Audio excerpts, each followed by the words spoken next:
How's it going, church? Thanks for joining again for another devotional. And today we are still in the book of Habakkuk. So if you could grab your Bibles, pull out your phone, and turn to Habakkuk chapter 2, verses 12 through 20.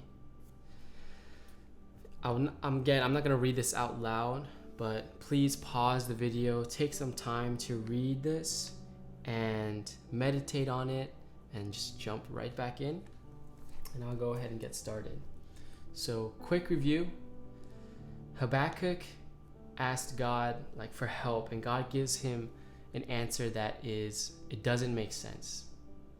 Because God said, hey, I'm going to help you. I'm going to bring judgment on the nation of Israel, the sinful nation of Israel, by raising up an even more sinful nation as my instrument of judgment. And the prophet's like, God, why would you do that? I don't understand why you would use our enemy to bring judgment upon us. And in yesterday's devotional, we were going through the first half of God's response to Habakkuk's, his feelings and his complaint towards what God was doing. And today, we're going to be diving into the second half of God's response. I summed up basically yesterday's devotional by saying waiting in faith.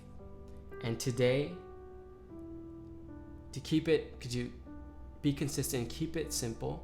I want to summarize verses 12 through 20 by saying God is righteous. God is perfect. He's a perfectly righteous God. God is righteous. And where do we see that in the text? Because right now, God is saying, I see Babylon. I know that it doesn't make sense to you. But I want you to know, I know they're prideful people. I know they're idolatrous people. It says in verse 13, it says, has not the Lord Almighty determined that the people's labor is only fuel for the fire? God has already determined what will happen because he knows. And then in verse 14, it says, for the earth will be filled with the knowledge of the glory of the Lord as the water covers the sea. For the entire world, the universe will be filled with God's glory just as much as the water, the depth of the water, the covering of the water fills this planet. And then in verse 16, it says, you will be filled with shame instead of glory. Now it is your turn. Drink and be exposed. The cup from the Lord's right hand is coming around to you, and disgrace will cover your glory.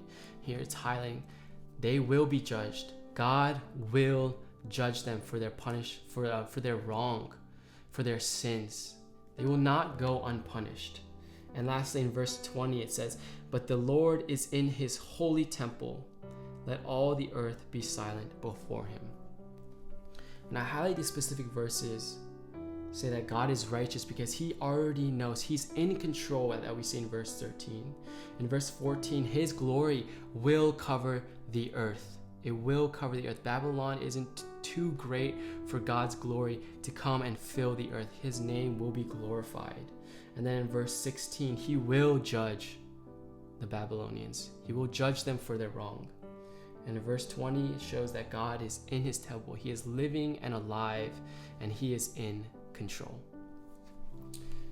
See, before I dive in even further, what is righteousness? I looked it up in the dictionary, and it says it's being morally upright. And I think that's true. That is true. I don't think that's a full definition, especially when we get into this word and how we describe God as righteous. We hear it all the time. God is righteous. We should be righteous people. But what does it actually mean?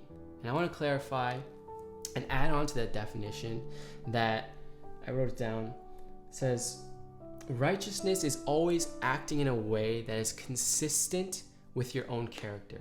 So you put this in terms of God is always acting in a way that is consistent with his character. I remember someone once told me, even if you and I, even if we had the opportunity to own our own world, let's say we made our own world, we created our own world, and we're the ruler, and we made up our own rules, we would still fail to keep our rules even though we made them up. And I thought about this, I was like, okay, let me try to see if I can find a hole in the system. Okay, I would just have one rule. My number one rule would be to always have fun. I was like, okay, that's easy. But I guess is working out always fun, or will being I feel like at some point doing nothing and always having fun, it becomes no longer fun. Or it'll always be chill. But a lot of us have an urge to, I guess, go work the land or be actually productive and learn a new hobby. I don't know if that's always being chill. It takes some intensity, it takes some work.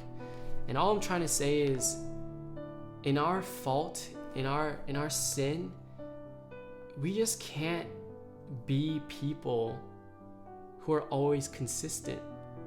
I mean, look at relationships. Everyone gets mad because whenever they get in arguments, or couples get in arguments, you can't say that, that's a double standard. You said that before, but you yourself have failed it. We do that all the time. So much that people have said relationships at this point are just double standards. You just got to get over it. And what I'm saying is righteousness is someone who can be consistent always. And God is someone who is consistent always. But the main question I want to ask and see here today is, Habakkuk, he is struggling. He's like, God, I don't get how you can be a righteous God, how you are a holy God and raise up the Babylonians. And this is a tough question, especially to ask us today, is the why. It's the why. It's why is God's righteousness good? This is really hard, it's really tough, because when times aren't easy, when there are difficult things, when there are very, very bad things happening, it's not so easy to say, okay, I trust in a God who's got it all under control, which he does, but it's not so easy to say that, especially now. There's so much social injustice going on in the world.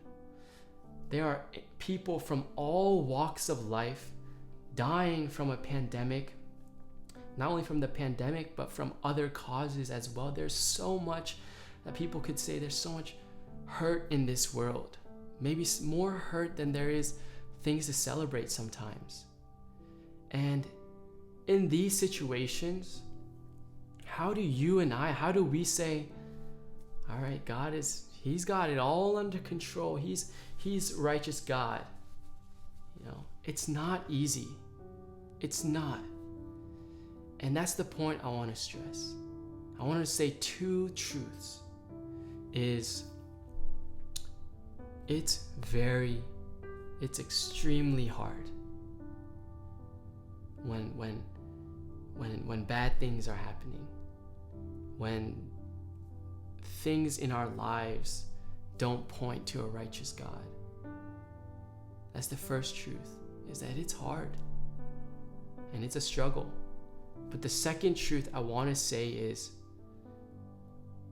God is perfectly righteous. There is no doubt, there is no question that God is a perfectly righteous God. And we have these two truths, point A, point B. It's really hard to say God has got everything under control when we don't understand it, when people are dying. But at the same time, God, he does have it under control, and he's completely righteous. And I want to encourage you and I today is to hold on to that truth, is to get into not get into, but I guess dig deeper in the hardships, into the struggle, into the wrestling, and hold on to the truth that God is righteous, and we're not going to understand it every single time. Just like Habakkuk, he didn't understand it.